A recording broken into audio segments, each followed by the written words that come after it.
This is gonna be a really quick video, hopefully less than 5 minutes. I can do this. Hey yo, this is Dash. Yeah.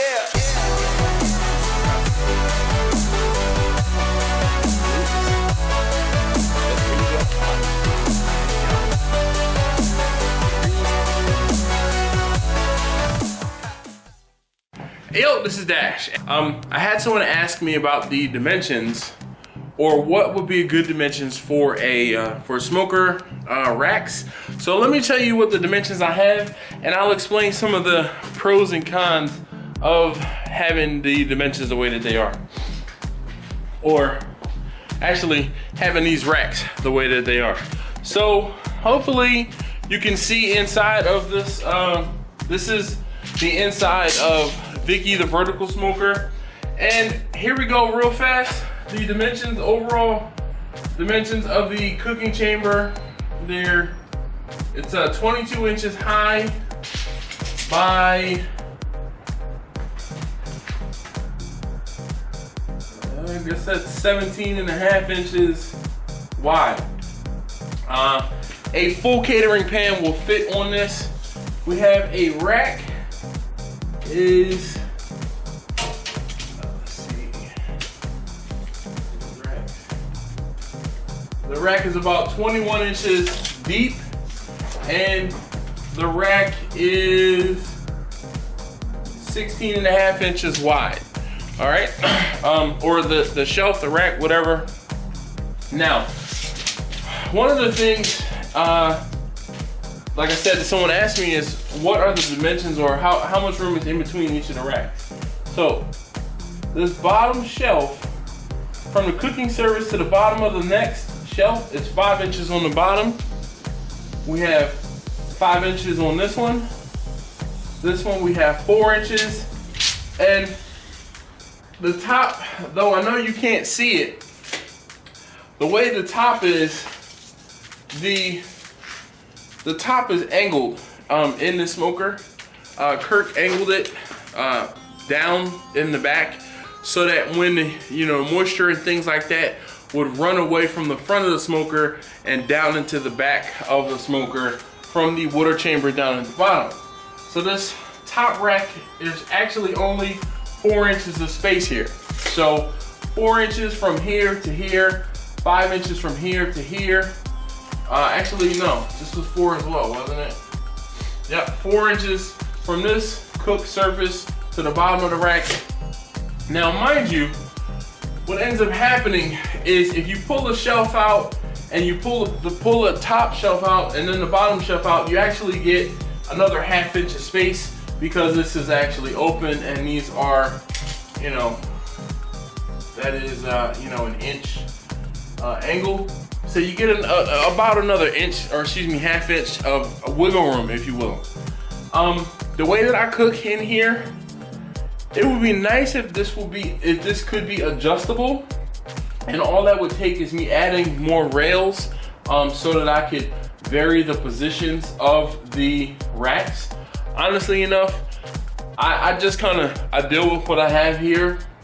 For the most part, I'm cooking pork shoulder on the bottom shelf. If I'm doing ribs, I might do them here.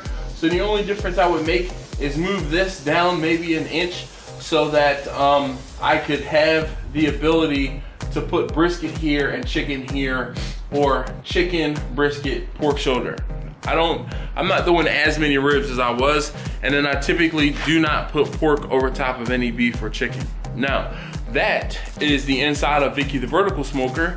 Give me a moment, I'll get set up and I'll show you the measurements on the inside of Bessie, the kick-ass smoker. Okay, so here we have Bessie, the kick-a smoker. All right, so here's Bessie. Bessie is a 275 gallon reverse flow, offset firebox. Firebox down there. Heat, smoke, come travel underneath of the cook chamber. Go over to the side, come out here, and exit the stack there. All right, so let's get this set back up again. All right, now,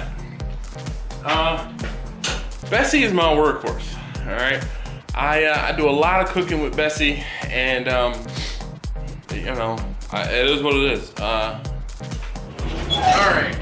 So if you've never seen inside of Bessie before, here she is. Now, Bessie has 2 racks, and these 2 racks, the lower rack is, there's 9.5 inches roughly between the lower rack and the top rack. Now on this smoker, there's also another about 9.5 inches from the top of the cook surface to the, there's a drip rail here, again, to try and prevent moisture from coming this way. There's just a piece of angle in there, and that's what, you know, helps things to drip down as opposed to running down the front of the door. It doesn't stop everything, trust me, as you can clearly see. All right, now, if I were to change anything in this smoker, I would have liked to bring this cook down, or cook surface down. So basically we have about 18 inches of space in between the two, the bottom shelf and the top shelf. What would be awesome for me, or to me, is if we could, or if I could, add a 3rd shelf in between and more or less split the difference between this 9 inches here. So if I were to be able to put a shelf in at maybe about 6 inches, and then maybe put in another shelf maybe at about 12 inches, so that I have another 6 inches to go up top there. And I would more or less add another shelf, you know, another rack here, and then another one maybe just above this one that's already there. And that would allow me to cook a lot of extra food in this smoker at any one time. 6 inches, 5 to 6 inches, actually I would say 6 inches is probably the lowest I would recommend in between a grill, a grate that you are going to possibly be cooking pork shoulder or brisket on. Turkeys are slightly taller. Obviously, if you're going to be doing turkeys, you're going to need more room.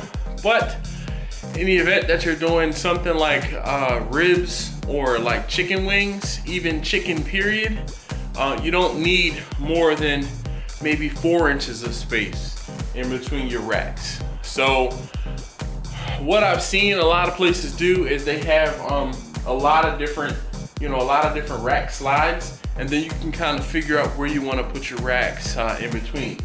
Even if you don't have a lot of different rack slides, what you might be able to do is build some sort of standoff to sit on the back of the shelf so that you'll have another level, or, you know, not even a standoff, but, you know, basically build a shelf in here to be able to put more food in there at one time. So hopefully that helps someone. Quick and dirty video, nothing fancy with this one today. Thanks again as always for watching. If you haven't already, please do subscribe and click the thumbs up down at the bottom. Leave me a comment if you have any other questions about the smokers, maybe how they work, or dimensions, I guess. I haven't done a full walk through, like measuring each of the smokers in quite a while. So if you want to see that, let me know down below and I'll see what I can do. All right, thanks again.